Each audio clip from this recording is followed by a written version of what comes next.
여러분 안녕하세요. 저는 경성대학교 미디어 콘텐츠학과의 이상호 교수입니다.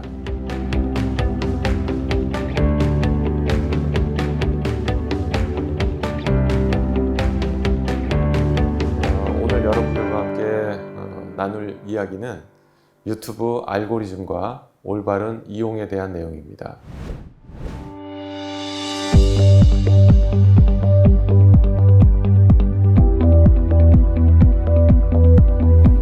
여러분들이 이제 기업에서도 유튜브를 활용할 수 있고 또 개인이 유튜브를 활용할 수도 있는데 그럴 경우에 유의점들을 제가 말씀드리려고 준비를 했습니다.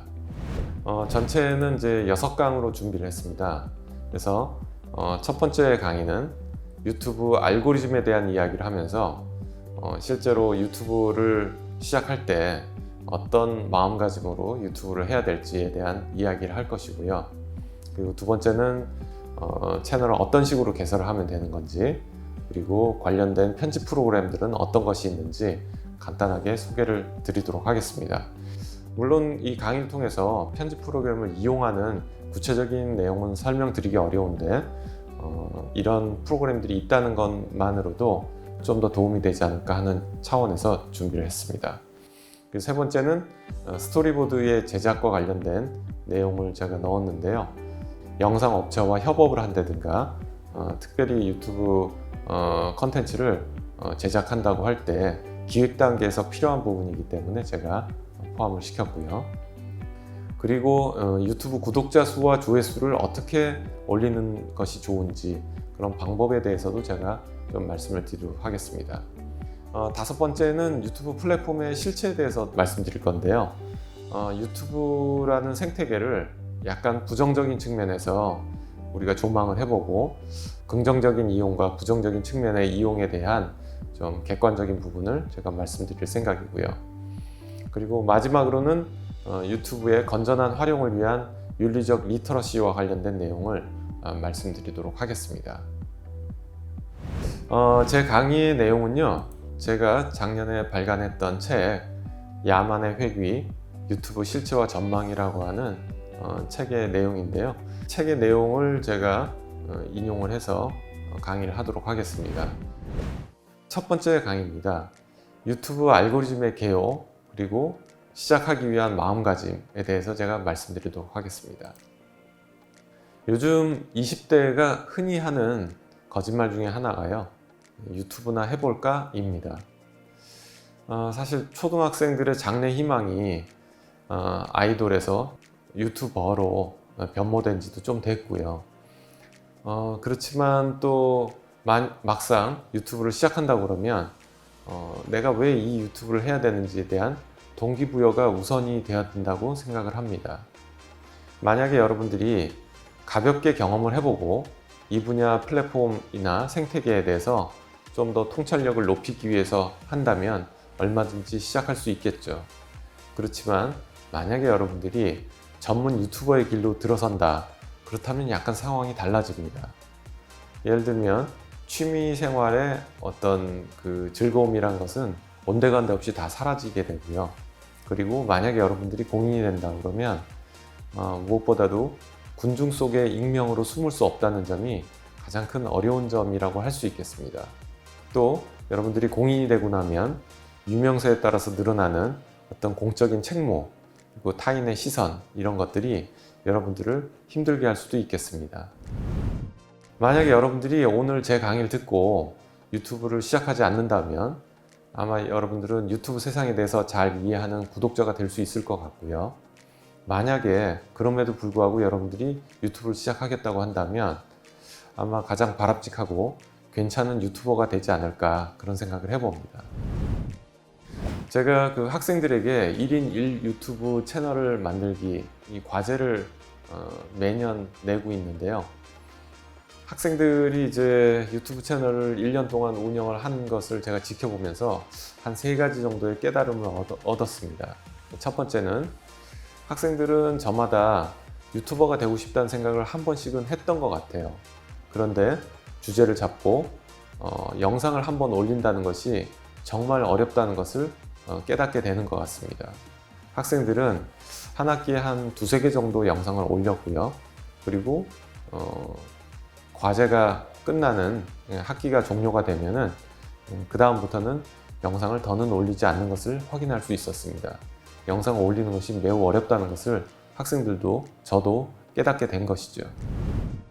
또 두 번째는 그래도 일부 학생들의 경우에는 소수의 아주 보석 같은 결과물들도 찾을 수 있었다는 겁니다.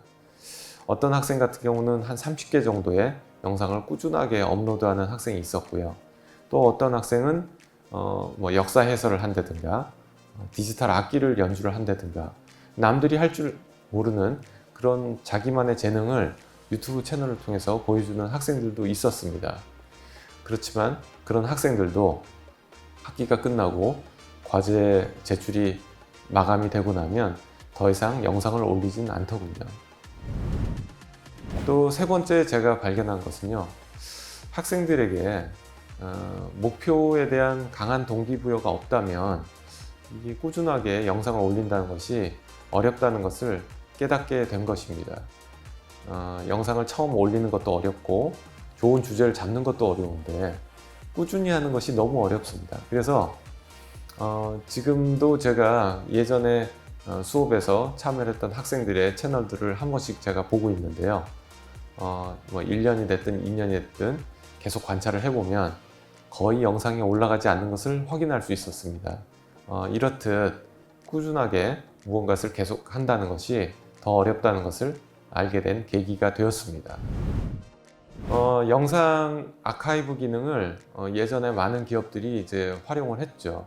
그래서 많은 돈을 들여서 아카이브 시설을 만들고 그랬었는데 요즘엔 그렇게 안 하고 유튜브 채널에 영상을 올림으로써 아카이브 기능을 이것으로 대체하는 것이 많이 늘어났습니다. 저는 개인도 마찬가지라고 생각합니다. 개인도 하루하루 보내고 있는 작은 삶의 흔적들을 일기장과 블로그에 남기듯이 오늘날에 또 대세가 될 수 있지 않을까 그런 생각을 하고요. 이런 것들을 저는 미시사, 영어로 마이크로 히스토리라고 하는데 미시사 공간으로 유튜브가 활용되는 그런 측면이 있지 않을까 생각이 되고요. 요즘은 저는 이제 새로운 격언도 생각할 수 있다고 생각하는데요. 짐승은 가죽을 남기고 사람은 유튜브를 남긴다. 뭐 이렇게 예전에 사람은 이름을 남긴다는 것에서 유튜브를 남긴다라는 것으로 격언을 바꿀 수 있지 않을까 그런 생각도 해봅니다. 지금은 국민 83%가 매일 1시간 이상 유튜브를 들어가서 보고 있습니다. 근데 이 유튜브는요, 여러분들이 영상 플랫폼이라고 생각하실 수도 있는데 사실 제가 볼 때는 유튜브는 광고 플랫폼입니다. 광고를 보여주고 여러분들에게 영상을 시청할 수 있는 권리를 주는 건데요. 제가 볼 때는 그렇다 보니까 유튜브 안에는 무수한 광고 영상들이 많이 있습니다. 그래서 여러분들이 유튜브 채널을 들어가서 확인해 보면 여러분들이 알게 모르게 많은 광고에 노출되어 있다는 것을 알 수 있을 것입니다. 한편으로 생각하면 이렇게 많은 광고를 시청자가 보고 있는데 왜 유튜브는 시청자에게 어떤 리워드를 해주지 않는지에 대해서도 생각해 볼 수 있을 거라고 생각합니다. 제가 오늘 강의의 마지막 부분에 그런 이야기도 말씀드리도록 하겠습니다. 유튜브의 추천 알고리즘은요, 먼저 수백만 개의 영상 데이터가 있고요. 그것을 후보군으로 추출을 합니다. 근데 이제 유튜브에서는 그것을 AI 알고리즘으로 추출을 한다고 하는데요. 그 AI 알고리즘은 여러 후보군 중에서 이용자의 시청 기록과 맥락을 활용하고요. 그리고 또 약간은 유튜브가 기타 후보군에서 영상을 추출을 합니다. 그래서 그 영상들을 여러분들이 볼 수 있는 화면에 순위로 추천을 하는 것이죠. 그런데 여러분들이 이제 유튜브 영상을 보다 보면 간혹 가다가 내가 기존에 봤던 영상과 비슷한 주제의 영상들이 올라오는 것을 확인할 수 있는데 간혹 가다가 내가 전혀 보지도 않았던 영상들이 나오는 경우도 확인할 수 있었을 겁니다. 그런 것이 여러분들의 시청 맥락과 전혀 상관없는 그런 형태의 추천 알고리즘이 적용됐기 때문에 그런 것이라고 이해하면 될 것 같고요. 그리고 기본적으로 유튜브는요, 여러분들이 보고 싶은 영상을 빨리 찾게 해주고, 그리고 여러분들이 영상을 더 오래 보게 하는 그런 두 가지의 목적으로 여러분들에게 영상을 제공하고 있습니다. 그래서 여러분들이 영상을 보게 되면 영상의 조회수, 이용자의 평균 시청 시간, 그리고 이용자가 앞에 시청했던 영상, 그리고 종료하기 직전에 영상의 시청 빈도수, 뭐 이런 것들을 모두 종합한 시청 시간, 영어로 watch time이라고 하는데요. watch time 데이터를 가지고 여러분들에게 영상을 추천을 합니다. 통상 8분 길이의 동영상이 5분 미만의 영상보다 한 350% 정도 더 많이 추천된다고 하고 있습니다. 이것은 이제 많은 연구자들이 유튜브의 추천 알고리즘을 역으로 역설계해서 찾아낸 것인데요. 이런 비슷한 결과물들을 제가 오늘 수업을 통해서 또 추가로 말씀드리도록 하겠습니다. 유튜브의 계정 개설과 동영상의 간단한 편집과 관련된 그런 내용을 말씀드리도록 하겠습니다. 유튜브의 계정 개설은 굉장히 쉽습니다. 크롬 브라우저를 사용하셔서 구글 계정으로 로그인을 하시면 유튜브로 들어갈 수가 있는데요. 오른쪽 위에 내 채널이라는 메뉴가 있고요. 그 내 채널을 누르게 되면 여러분 채널로 들어가실 수 있게 됩니다. 내 채널로 들어가신 다음에 보시면은 동영상 업로드, 실시간 스트리밍 시작, 게시물 작성이라는 메뉴가 나오는데요. 그 중에 동영상 업로드 버튼을 누르면 여러분들이 바로 영상을 업로드할 수 있습니다. 여러분들이 영상을 관리하기 위해서는 유튜브 스튜디오로 들어가서 설명글과 썸네일을 수정하게 되면 되는 것이고요. 추가적으로 내용을 수정한다거나 아니면 관리하기 위한 여러 가지 툴들을 그 스튜디오를 통해서 이용을 할 수가 있습니다. 제가 이제 학생들에게 동영상 과제를 낼 때 몇 가지 제시하고자 하는 기준들이 있습니다. 그래서 여러분들이 만약에 유튜브에 영상을 올린다면 제가 지금 학생들에게 제시하는 기준들을 잘 활용하면 더 도움이 되지 않을까 그런 생각을 해봅니다. 유튜브에 영상을 올리는 건 굉장히 쉬운데 어떤 영상을 올리는 것이 좋을지 생각을 많이 해보시죠. 그래서 처음부터 이제 기획 단계에서 고민을 하게 된다면 시간을 꽤 많이 쓰게 되는데요. 저는 그래서 학생들에게 이런 영상을 올리라고 제안을 해봅니다. 저는 이제 3B 팜이라고 하는데요. 3B 팜 영상을 올려라 라고 이제 얘기를 많이 합니다. 3B 팜이라는 게 뭐냐면 3B는 보통 우리 마케팅에서 많이 이용하는 이제 3B의 법칙에서 따온 건데요. 3B는 뷰티, 비스트, 베이비입니다. 뷰티는 이제 아름다운 거죠. 사람은 기본적으로 아름다운 걸 좋아합니다. 디자인이 예쁜 것도 좋아하고요. 그래서 일단 여러분 주변에서 아름다운 것이 있다면 한번 찍어보는 것이 좋겠습니다. 두 번째 B는 비스트인데요. 동물입니다. 여러분들 잘 아시겠지만 사람보다는 고양이나 강아지가 훨씬 더 인기가 있습니다. 그래서 동물을 찍어보는 것이 좋겠다. 세 번째 B는 베이비입니다. 그래서 어린이일수록 유튜브에서 사람들의 주목을 많이 끌게 돼 있거든요. 그래서 아름다우면서 동물이면서 어린 것, 그러면 이제 3B가 다 포함되는 거잖아요. 그런 영상은 조회수로 굉장히 많이 올릴 수 있는 그런 주제라고 할 수 있고요. 그리고 제가 뒤에 팜이라고 했는데 팜은 뭐냐면 FARM입니다. F는 fun입니다. fun. 그래서 재미있고 유머스러운 내용으로 올려라. 그리고 A는 아트입니다. 미술이나 음악이나 체육이나 문학 등 폭넓은 문화 예술 분야를 포함시킨다면 아마 영상이 인기가 있을 것이다. 그 다음에 R은 리얼리티입니다. 그래서 여러분들이 정말 주제가 없으면 풍경을 찍는다든가 아니면 사실을 묘사한다든가 뭐 이런 식으로 접근할 수 있을 것 같고요. 마지막으로는 M인데요. M은 뭐냐면 영어로 move라고 할 수도 있고 empathy라고 할 수도 있겠습니다. 감동을 주는, 공감이 되는 주제를 넣어라. 그래서 여러분들이 아름답고 그리고 동물이면서 어린 생명을 찍는다면 조회수가 높을 것이고, 그리고 재미있고, 그리고 문화예술 측면에, 그리고 사실을 묘사한, 마지막으로 감동을 줄 수 있는 그런 영상을 만든다면 가장 베스트 영상이 될 수 있지 않을까, 그런 생각을 해봅니다. 모든 주제를 다 이렇게 맞추기는 쉽지 않겠죠. 그렇지만 제가 말씀드린 3D 팜 주제 안에서 여러분들이 선택을 한다면 고민의 범위가 좀 더 줄어들 것이라고 생각을 합니다. 그리고 여러분들이 처음 영상을 만들 때는요, 저는 학생들에게 이런 얘기를 합니다. 최소 3분은 넘겨라, 그런 얘기를 하고요. 그리고 만약에 여러분들이 좀 더 영상의 그 내용을 풍부하게 담고 싶다면 한 10분 정도는 영상을 만들도록 그렇게 권하고 있습니다. 그래서 유튜브가 기본적으로 10분 정도의 영상을 좋아합니다. 왜냐하면 너무 짧은 영상에는 광고를 올리기 어렵기 때문이죠. 아까 말씀드렸다시피 유튜브는 광고 플랫폼입니다. 그래서 광고를 중간중간에 끼울 수 있도록 영상이 적당한 길이가 되기를 원하는데요. 유튜브 알고리즘은 기본적으로 한 10분 정도의 영상 길이를 가장 좋아하는 것으로 알려져 있습니다. 그리고 여러분들이 이제 영상을 만들 때 기본적으로 좀 조심해야 될 부분도 있습니다. 어떤 부분이냐면 영상이나 음악이 다른 사람이 만든 것을 도용하지 않도록 하는 것이 중요하고요.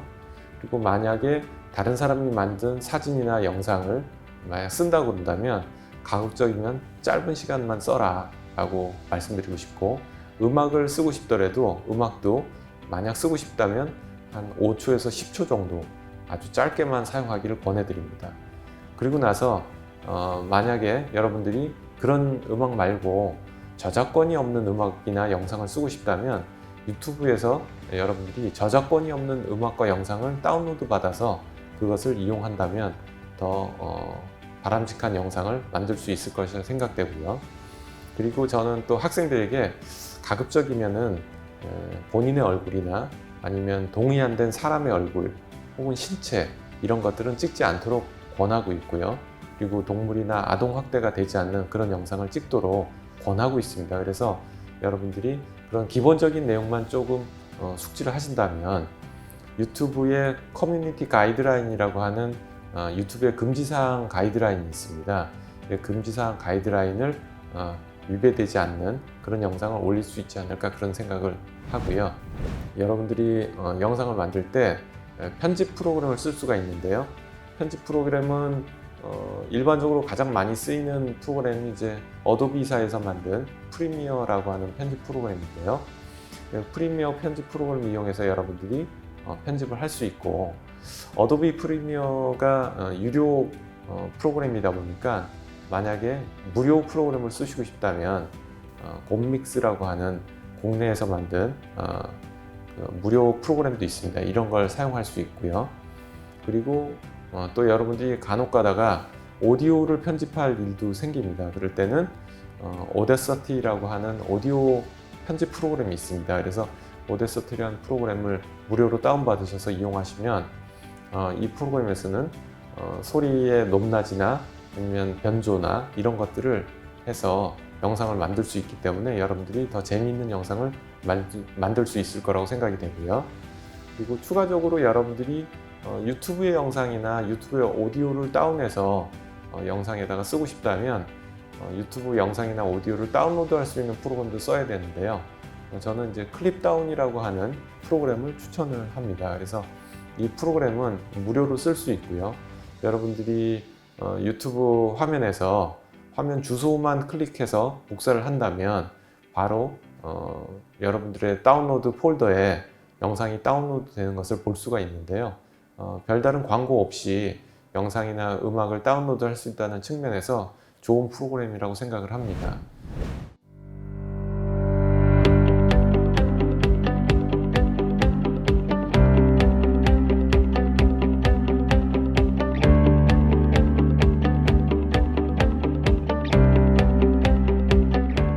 스토리보드의 제작 개요에 대해서 말씀드리도록 하겠습니다. 여러분들이 이제 스토리보드를 직접 만들 수도 있고 또 누구와 같이 협업할 때 시킬 수도 있습니다. 그런데 스토리보드의 어떤 개념이라든가 이런 것들을 알고 계신다면 일하실 때 좀 더 편하지 않을까 싶어서 제가 준비를 했습니다. 스토리보드는요, 영화나 애니메이션을 만들 때 영상 앨범의 화면 설계도라고 생각할 수 있습니다. 그래서 전체 줄거리를 단락별로 나눠서 그려놓은 일종의 연출사파라고 생각하시면 되고요. 스토리를 통해서 제작자가 좀 더 객관적인 시각에서 작품의 흐름을 한눈에 알아볼 수도 있고, 그리고 구체적인 작업 지침서로 활용될 수도 있기 때문에 현장에서는 많이 쓰고 있는 방법이고요. TV나 스크린 화면처럼 4:3이나 12:9의 비율로 화면에 그림을 그려서 전달을 하는 것이고요. 그리고 크리에이터 또는 클라이언트가 생각하는 이미지를 시각화해서 작업으로 남기는 그런 과정이라고 볼 수 있습니다. 그리고 촬영에 들어가기 전에 각 장면에 대해서 카메라와 피사체의 움직임을 설명하는 것으로 어떤 내용을 어떻게 찍을지 그림으로 표현하고 촬영에 필요한 모든 것을 미리 파악하게 해두는 설계도와 같은 것이라고 생각하시면 될 것 같습니다. 스토리보드의 구성 요소는 기본 정보와 상세 내용으로 구분이 되는데요. 기본 정보는 작품 제목, 그리고 제작자, 제작 인원 이런 것들이 표시되고, 상세 내용으로는 장면 번호, 그리고 씬 번호, 그리고 비디오 사운드의 내용, 그리고 자막, 시간 이런 것들이 포함되게 됩니다. 스토리보드는 작성할 때 구성이나 줄거리를 간단하게 이렇게 하는 것이 좋고요. 만약에 여러분들이 촬영이 불가능한 부분이 있다면 스토리보드에 넣지 않는 것이 일반적입니다. 스토리보드는 촬영할 수 있는 것만 여러분들이 그려 넣으면 되는 것이고요. 그리고 기본적으로 기획된 영상의 성공적인 완성 여부를 스토리보드의 완성으로 판단을 많이 합니다. 그래서 여러분들이 그렇게 스토리보드를 이해하면 될 것 같고요. 제가 몇 가지의 사례를 준비를 했는데요. 보시면은 그림으로만 준비된 것들이 이제 콘티의 예라고 할 수 있고요. 영상과 자막이나 오디오가 같이 설명되어 있는 그런 그림들이 이제 스토리보드의 예라고 할 수 있겠습니다. 스토리보드 중에 요거 하나를 제가 설명해 보도록 하겠습니다. 이게 지금 스토리보드의 그림인데요. 이건 이제 모 광고 회사의 아이디어 페스티벌에 나왔던 스토리보드입니다. 보시면은 오른쪽 위쪽에 영상물의 주제가 있고요. 그리고 가운데 이미지들이 있죠. 그래서 이미지로 이 영상의 내용이 어떻게 구현될 것인가를 이제 표현하고 있고요. 왼쪽에 보면 그 영상에 대한 화면 설명이 있습니다. 그래서 화면 설명을 통해서 분위기라든가 화면 전환 방법이라든가 카메라 이동, 자막은 어떻게 넣을 것인지를 우리가 확인해 볼 수 있고요. 오른쪽에 보시면은 오른쪽 날개 부분에 오디오에 대한 설명이 있습니다. 그래서 소리에 대한 모든 것을 여기다 남겨 놓습니다. 그래서 나레이션이라든가 사운드 이펙트라든가 이런 것들을 표시를 하면 되는 것이죠. 이런 식으로 이제 스토리보드를 구성할 수 있고요. 스토리보드 관련된 주요 용어들이 있습니다. 그래서 용어를 보시면은 S# 이렇게 되어 있는 부분은 이제 장면 번호입니다. 그리고 FI는 fade in, 그리고 FO는 fade out. 그래서 화면이 점차 밝아지거나 어두워지는 것을 설명하는 것이고요. 그리고 이제 오버랩이나 디솔브는 한 화면이 다음 화면으로 중첩되면서 넘어가는 것을 이렇게 설명을 합니다. 그리고 cut in, cut out. 이것은 순간적으로 영상이 들어가고 영상이 나가는 것. 이것을 설명하는 용어고요. 그리고 이제 BGM 같은 것도 있습니다. BGM은 백그라운드 뮤직이고요. 요즘 유튜브에서는 브금이라고 많이 발음하는데 그것이 BGM입니다. 그래서 배경음악 또는 영상이나 방송의 대사 혹은 나레이션에 따라서 일정한 분위기를 만드는 소리 이렇게 이해하시면 되고요. 그 다음에 이제 NA라고 되어 있는 부분이 이제 나레이션 해설이고요. AN이라고 되어 있는 것은 어나운스먼트. 그래서 이제 아나운서의 어떤 멘트 이런 거로 이해하시면 될 것 같습니다. 그리고 제가 그 스토리보드의 양식도 제가 하나 이렇게 보여드릴 수 있는데요. 이것은 여러분들이 파워포인트로 만들어도 되고 워드로 만들어도 되고요. 그리고 또 손으로 그려도 됩니다. 그래서 여러분들이 편하게 이런 형태의 양식으로 스토리보드를 만들면 된다는 것을 제가 보여드리는 것이고요. 예로 이제 몇 개의 스토리보드를 제가 추가로 보여드릴 수 있는데요. 이 스토리보드를 보면은 굉장히 간단하게 그려진 것도 있고 일일이 손으로 그린 것도 있습니다. 그래서 양식에 너무 구애되지 않고 여러분들이 생각하는 바를 스토리보드로 그려내시면 될 거라고 생각이 되고요. 또 스토리보드는 투자자나 제작자에게 PT하기 위한 도구로 많이 활용이 됩니다. 그래서 여러분들이 투자자에게 우리 작품의 어떤 방법이나 아니면은 방향성에 대해서 설명하는 데 있어서 가장 효과적인 방법을 찾고 싶다면 스토리보드를 만드는 것이 가장 바람직한 방법이 아닐까 생각이 됩니다. 광고에서도 이 스토리보드를 많이 쓰는데요.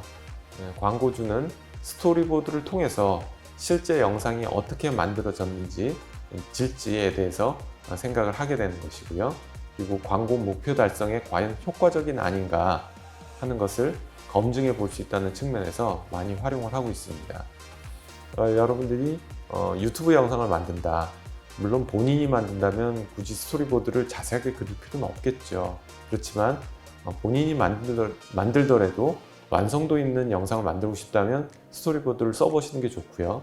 그리고 누군가와 협업을 하신다면 스토리보드를 통해서 영상에 대해서 생각하는 바를 일치시켜서 만드는 것이 좋겠다고 생각을 합니다. 스토리보드의 유사 용어가 몇 가지가 있어서 설명을 드리겠습니다. 썸네일이라는 게 있고요. 콘티라는 게 있고 러프 스케치라는 게 있습니다. 썸네일은 이렇게 하면 효과적이다라고 하는 자신의 아이디어를 종이의 작은 사이즈로 한 컷 또는 두세 컷 정도 그림을 남겨놓는 것입니다. 그래서 작품의 구상을 즉석에서 설명할 수 있는 단 하나의 그림 한 장, 이것을 썸네일이라고 생각하시면 돼요. 보통 우리 유튜브 채널 여러분들이 검색하시면 썸네일 이미지들이 나오잖아요. 그 썸네일 이미지만으로도 그 영상이 무엇을 설명하는지 알 수 있게 하는 것이 그 썸네일의 기능이라는 거죠. 그리고 러프 스케치라는 게 있습니다. 러프 스케치는 뭐냐면 그야말로 작품의 구상을 구체화시키기 위해서 그리는 밑그림 정도로 생각하시면 됩니다. 그래서 밑그림으로 러프하게 그림을 그리는 건데, 이것은 이제 컬러와 구체적인 사물 묘사는 생략되지만 기본적인 카메라의 앵글이나 구도 등의 표현을 표현하는 것으로 그런 측면에서는 스토리보드와 큰 차이가 없다고 볼 수 있고요. 간략한 스토리보드라고 이해하실 수 있을 것 같습니다. 그 다음에 이제 콘티라는 게 있는데, 콘티는 그 컨티뉴어티라고 하는 단어에서 나온 건데요. 그 어원에서 우리가 알 수 있듯이 연속되어 있는 어떤 이미지를 그려넣는 그런 장표라고 생각하시면 됩니다. 그래서 촬영이나 방송에 필요한 요소들을 그림으로 자세하게 남겨놔서 그림만 보고도 어떤 영상을 찍을지 알 수 있게 만드는 것이 콘티라고 할 수 있겠습니다. 그러면 콘티와 스토리보드는 어떻게 틀리냐? 콘티는요, 그림만으로 구성된 것으로 볼 수 있고요. 스토리보드는 그 그림 외에 뭐 카메라 앵글이라든가 아니면은 그림에 대한 설명, 자막, 그리고 시간, 이런 것들을 표현해 줌으로 해서 콘티보다는 훨씬 더 자세하게 영상의 제작 과정이나 결과물을 예측하는 그런 데 활용을 할 수 있다는 측면에서 차이가 있다고 할 수 있겠습니다.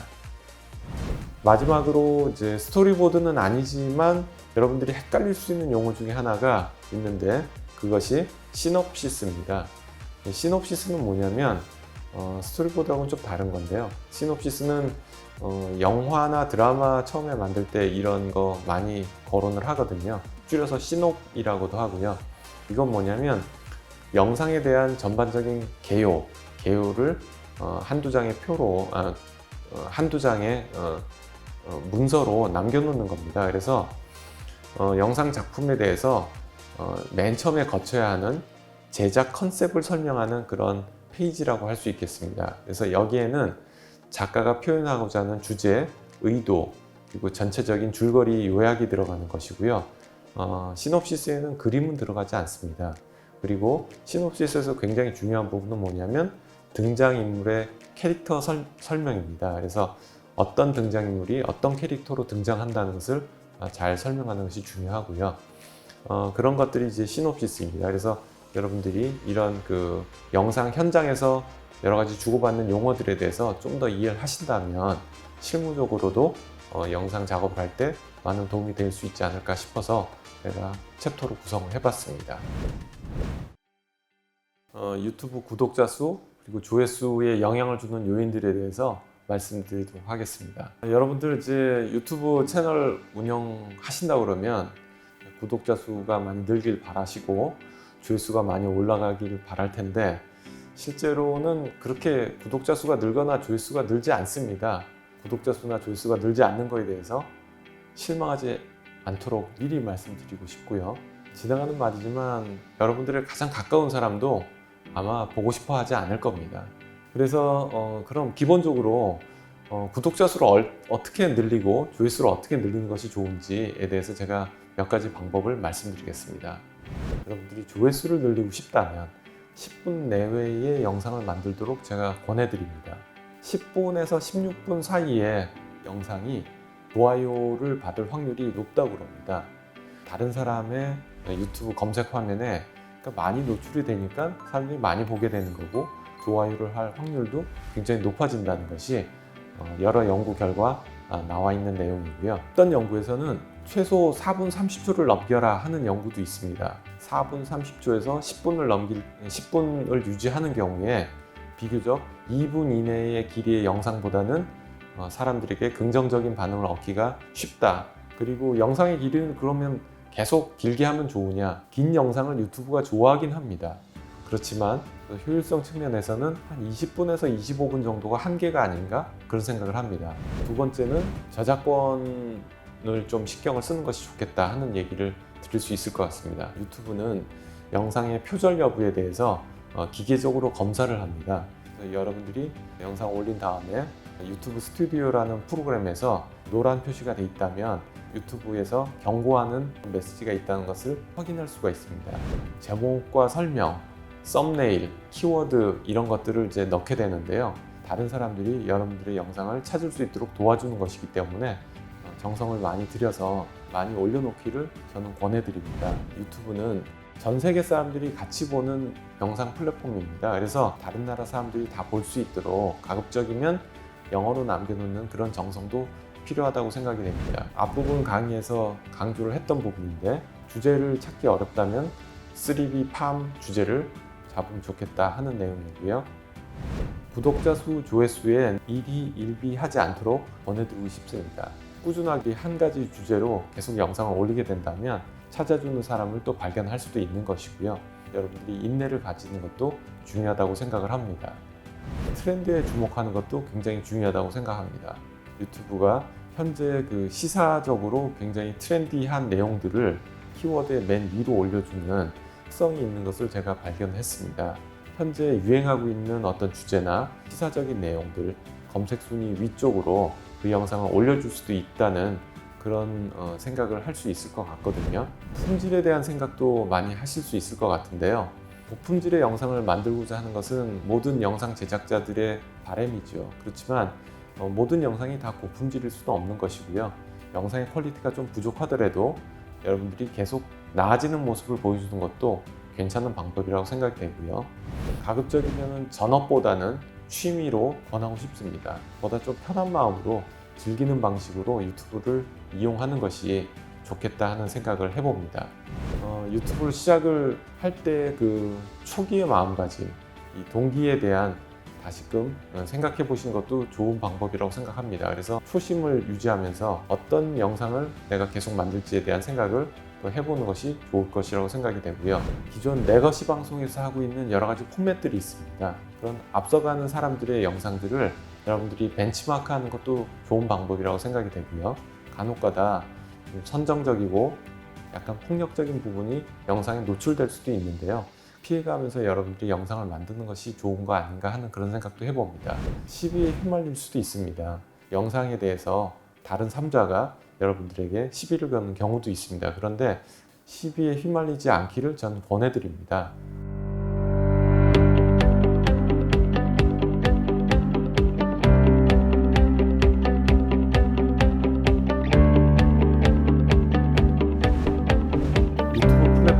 실체에 대해서 제가 좀 말씀을 드리도록 하겠습니다. 이번 장에서는 유튜브 플랫폼이 갖고 있는 상업적 플랫폼의 실체에 대해서 제가 좀 말씀을 드리려고 하는 건데요.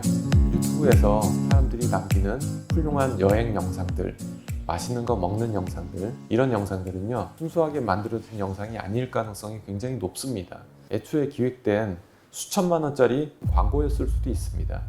최근에 일어나는 현상 중에 하나인데, 병에 걸렸다고 사람들에게 조회수나 구독자 수를 구걸하는 그런 유튜버들을 우리가 쉽게 확인할 수도 있고요. 자극적인 것을 보여주기 위해서 위험한 행동을 서슴지 않는 그런 사람들도 많이 볼 수가 있습니다. 무슨 경험이나 체험식으로 아주 위험한 데나 아니면 선정적인 데를 방문을 하면서 마치 그곳을 안내하는 것처럼 하는 영상을 만드는 경우도 있거든요. 그런 것들이 현실 세계와는 전혀 다른 허구의 세계라는 것을 여러분들이 생각하고 영상을 보는 것이 바람직하지 않을까 그런 생각을 많이 하고요. 알고리즘이 추천하고 보여준다는 측면에서 유튜브도 일종의 그런 사악한 비즈니스의 공범이 되는 것이 아닌가 하는 그런 생각도 저는 해봅니다. 유튜브의 건전한 활용을 위한 윤리적 리터러시에 대한 말씀을 좀 드리려고 하는데요.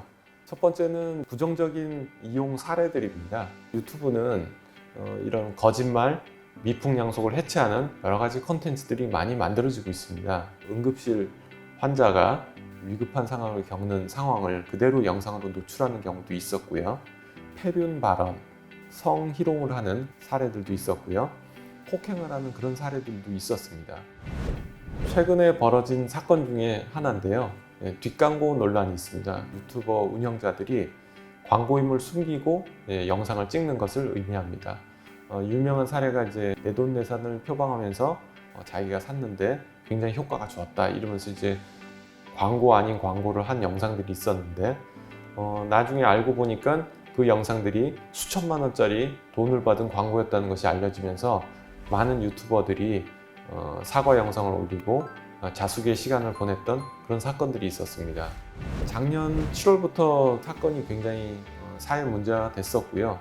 수많은 유튜버들이 사과 영상을 올리고 한 두세 달간의 자숙 기간을 거쳐서 지금은 다 다시 영상 활동을 하고 있는데요. 또 다 배경이 있습니다. 공정거래위원회에서 만든 법인데요.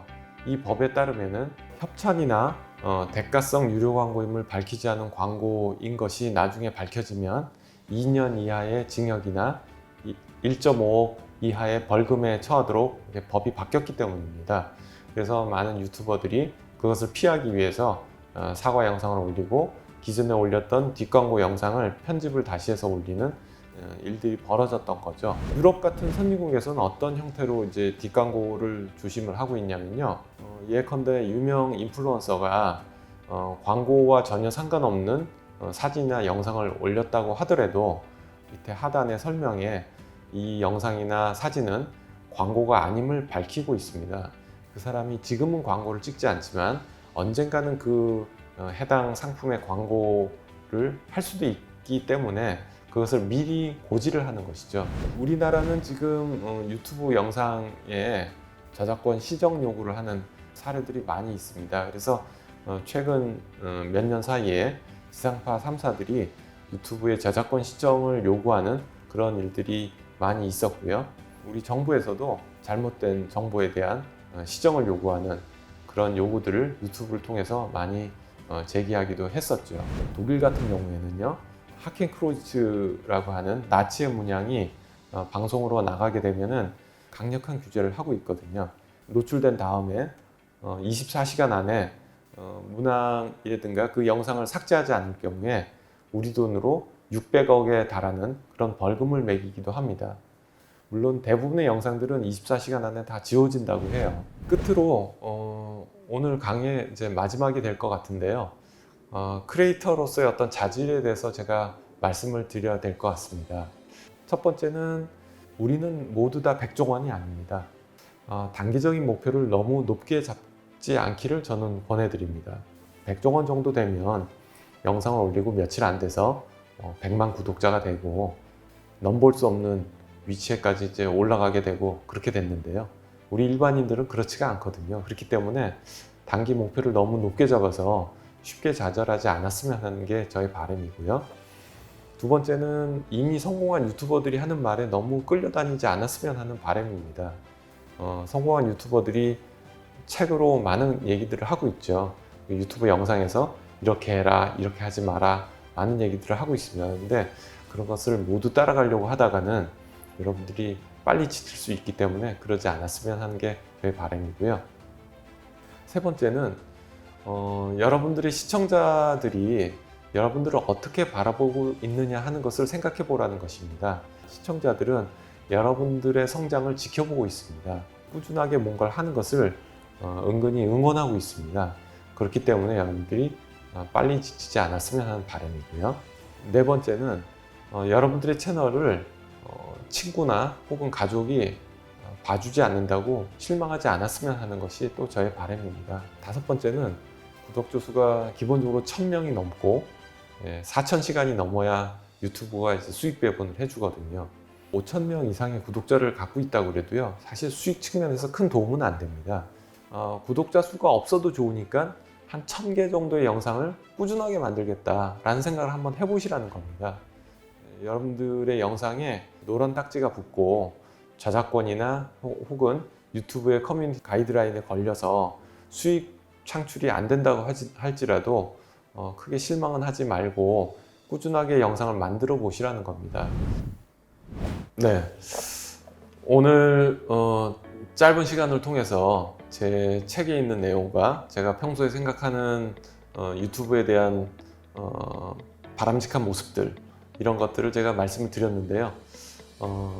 개인적으로 많이 아쉬운 부분도 있습니다. 그래서 여러분들이 혹시 부족한 부분이 있으시면 책을 통해서 읽어보셔도 되고, 그리고 또 제게 개인적으로 연락을 주셔도 됩니다. 그럼 제가 성실하게 여러분들의 질문에 응답을 해드리도록 하겠습니다. 아무튼 오늘 긴 시간 동안 제 강의를 들으시느라고 너무 수고 많으셨습니다. 감사합니다.